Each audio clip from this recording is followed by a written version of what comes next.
Hi, I'm Michaela. I'm a wedding florist and owner of Days of May Florals, and I'm also a gardener in Zone 7B in Maryland.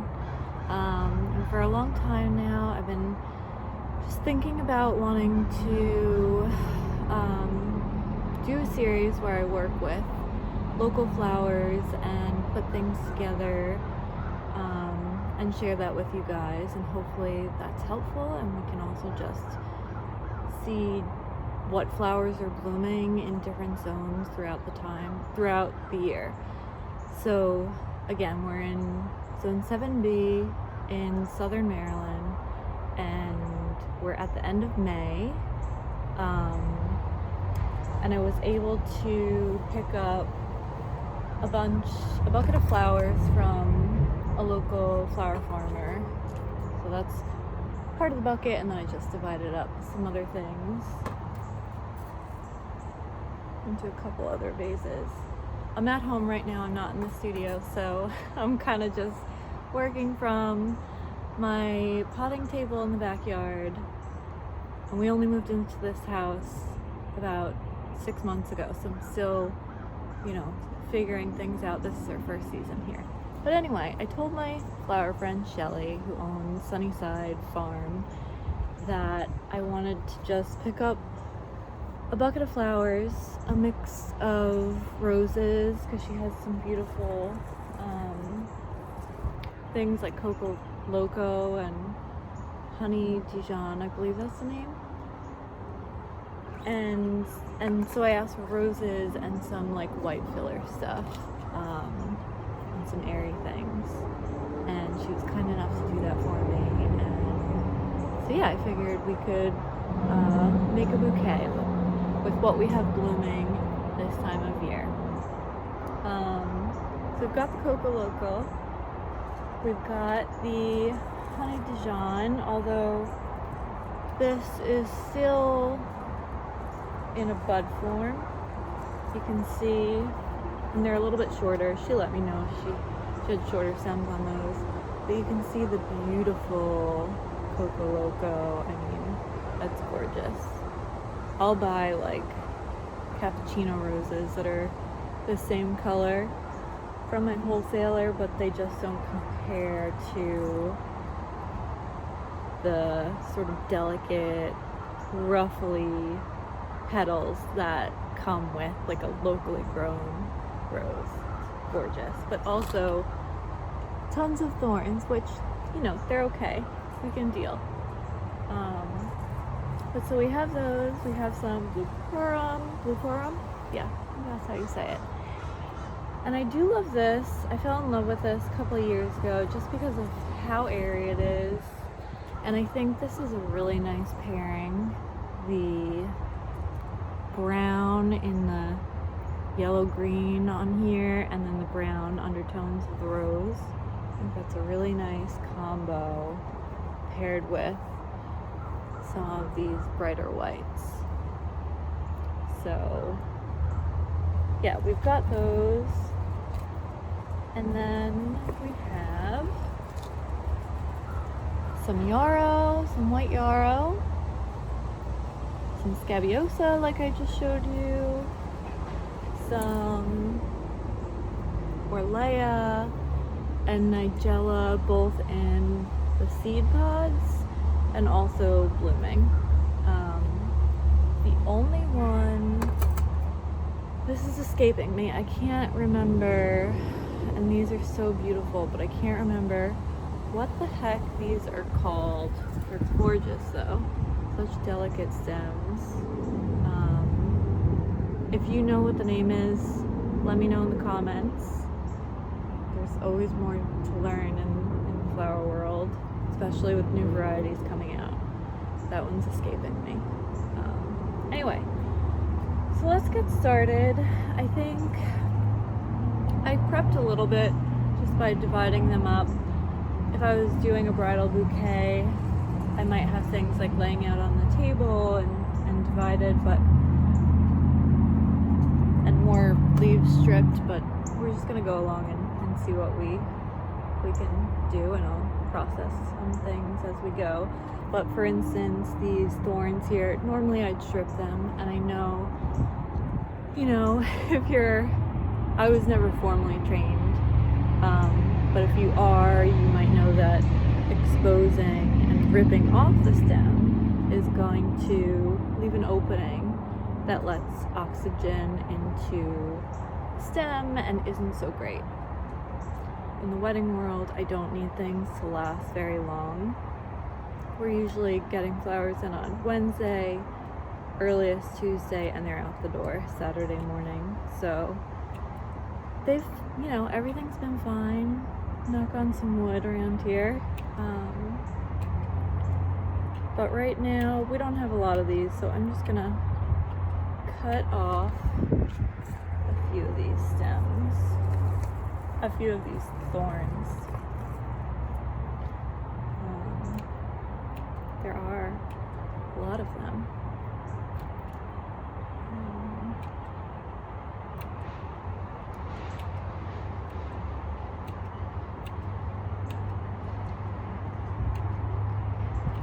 Right now, you might be wondering why I have a denim jacket on when I'm in the shade, but it's the end of May, and I feel like we've been so lucky with this weather. It's been 0 humidity, just sort of 70 degrees, 75, so nice.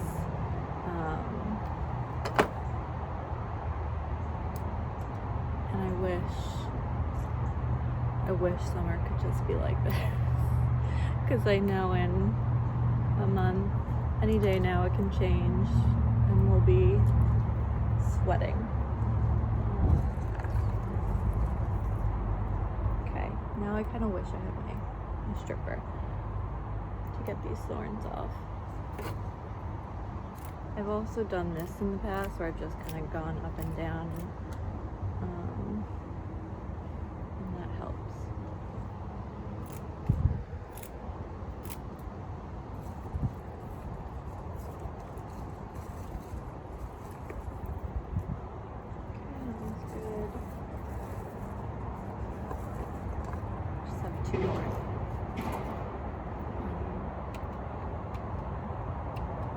So I think I haven't grown any roses. We're building a garden now that we've moved in. It's our first season. We're rebuilding. I have had a garden, but one thing I've never had are roses. So I know we're on the East Coast and they're susceptible to black spot, but I mean, I will take that if it means we get roses like this, even for a little while. I love these koko lokos, and I know there's so many other beautiful varieties. And so I'm hoping we have raised beds going in. I know we're late on it, but life, there's been a lot of other things going on. But we have raised beds going in maybe in the next week. And I don't think I'll put roses in the raised beds, but I think I will put containers throughout the garden and kind of separate roses all around, and maybe trellis some. I've heard to help with insects, it's better to separate them rather than having them all together. That way you're not like, here's a buffet of roses for you. So we'll see what happens. Hopefully I get some roses this year or next year. But anyway, let's start making the bouquet. Taking this blue corum, I'm gonna strip off a couple of these and just leave this top. If I was doing a wedding, I might want to be a little nicer to them and cut them off and use them in either arrangements, or I've even used them in boutonnieres.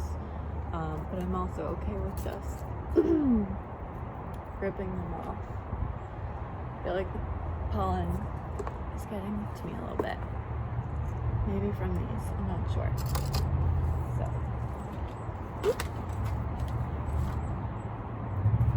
we'll start with these. And this is just 2 stems. I feel like this is a really nice, take some more off. This is like an amazing structure already for a bouquet. I'm just gonna hold it in my hand like this, not super tight, just sort of make the okay sign and let them bounce around, and we can adjust as we go. You know, sometimes it's good to just let the flowers tell you what they want to do. Next, I think I'll add in some koko lokos. We have enough where I could do some lower and then some higher. So put one on this side, I'm gonna put one on this side. Maybe one more right now. I do like working in odd numbers, especially with something like a rose.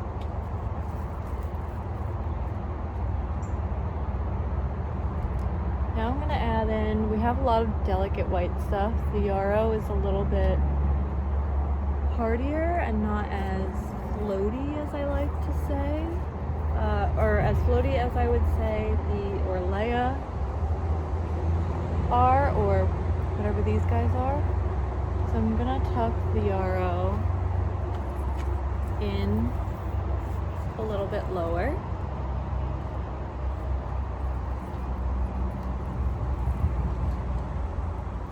Just kind of going around.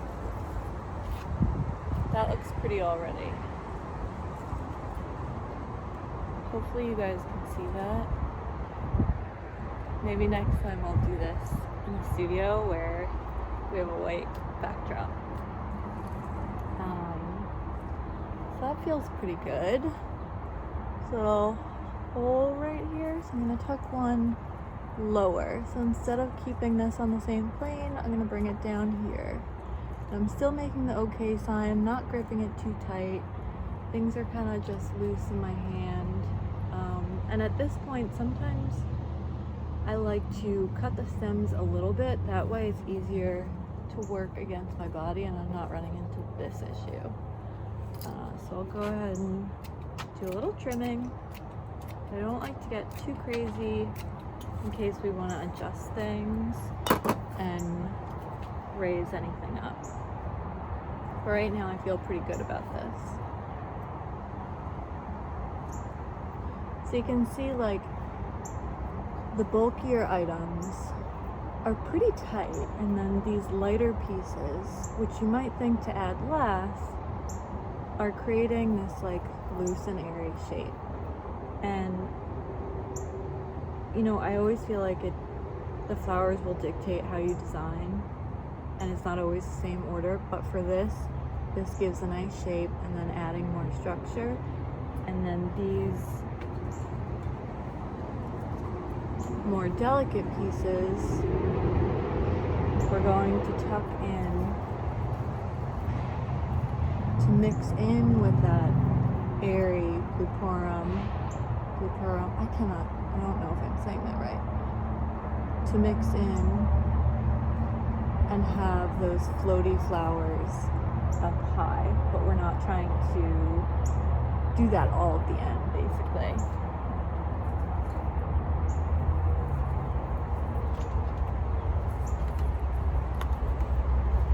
I'm gonna go and just kind of go around, add these in. I'm sorry if you hear a lot of traffic noise. We do live pretty close to a busy road,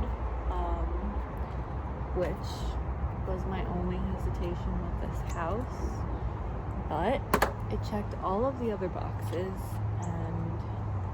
and it had a flat 1 acre lot, and so I couldn't pass it up, or we couldn't pass it up. So we saw a lot of houses that were great, but then the backyard was just like cliff.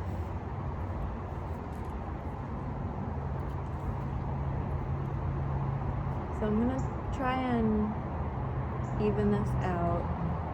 And I don't think any bouquet has to be even. Sometimes I like it sometimes I don't, but again, I feel like it's best to let the flowers dictate.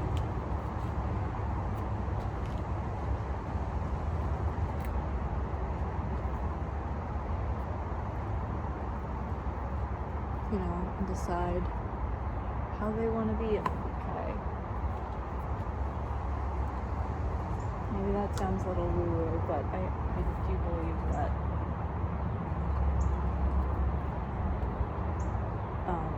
the flowers will tell you, not actually tell you, but they'll tell you based on how it feels in your hand, what the stems look like, and that gives you some direction with designing. This is feeling really sweet. I love it.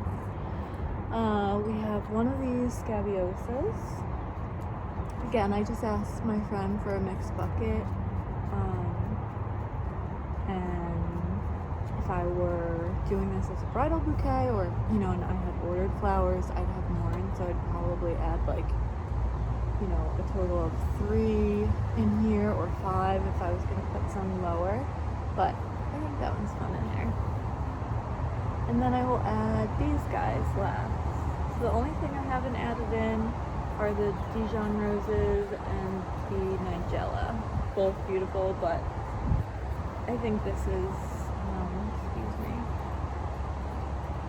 looking great as is with these items.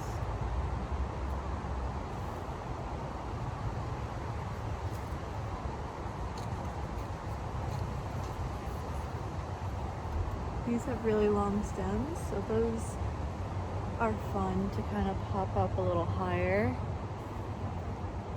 and add maybe some asymmetry in here.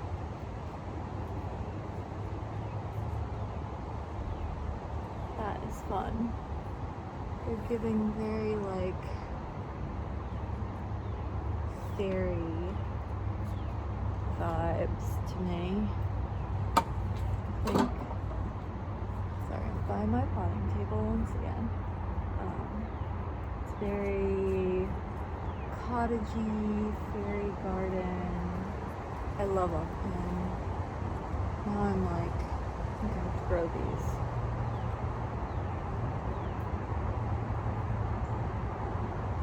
Also, wondering what my neighbors are thinking right now.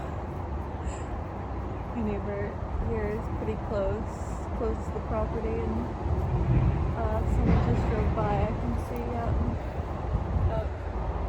I'm on the side of the house, so I can see the front yard and see people driving by. So just adjusted that rose there, and I'm feeling like loving the white floaty pieces, but I do feel like we need to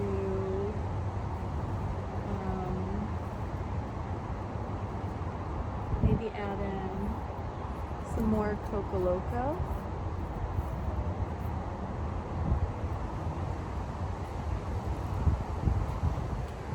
This one's really sweet.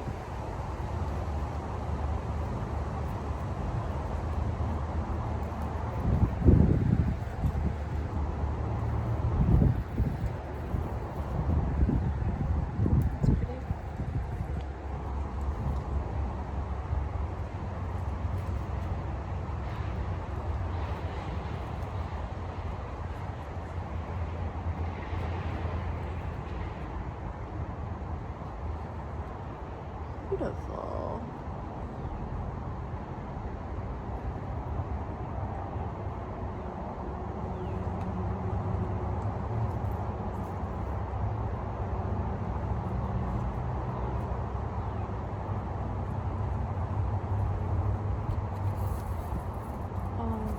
I don't normally do like a full cuff around a bouquet, like a cuff of greens, but I do feel like this area under here could use something. So I'm just gonna tuck a few of these loose pieces under here.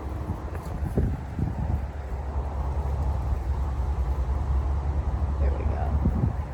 I need one more.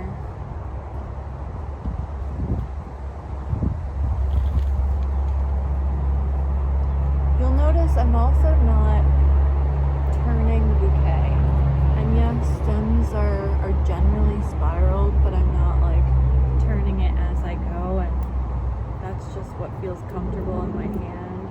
Sometimes it does feel good to spiral it if I'm using like 3 of the same product over and over and over again, and I'm going for a very even look, but I'm going for just a whimsical look here. So okay, that feels good to me. I'm gonna call this done.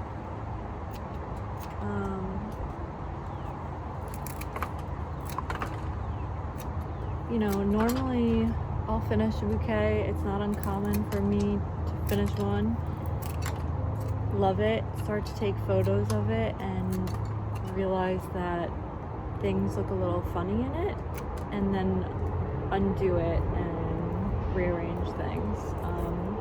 You know, it's a process. Sometimes it comes together really easily. Sometimes it's a real struggle. I think this one came together nicely though. Still, this guy feels a little funky, but taking a rubber band, I'm gonna go up one stem that feels solid, and I'm going to wrap it around. And I like to use a rubber band for this. It's pretty thin and super stretchy as opposed to more rigid ones. So I'm going to wrap it around and go up another stem. It doesn't have to be the same.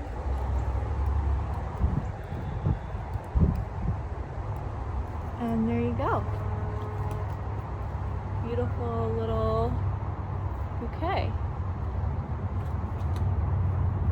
And again, if this is for a wedding, we'd add some ribbon here. I keep the stems about this length to pop in water, and then usually on wedding days I'll cut them even shorter. I know this seems shorter already, but in photos I think there's a time and a place to have a longer stem with like an all rose bouquet. I think it looks beautiful. But something like this I would want a little bit shorter, so you're not seeing too much stem and you're seeing more of the front. So I hope you guys enjoyed this video. If you want more videos like this, let me know in the comments. I love, you know, playing with local flowers and seeing what we can come up with. And yeah, I hope you enjoy this. Have a good one. Bye.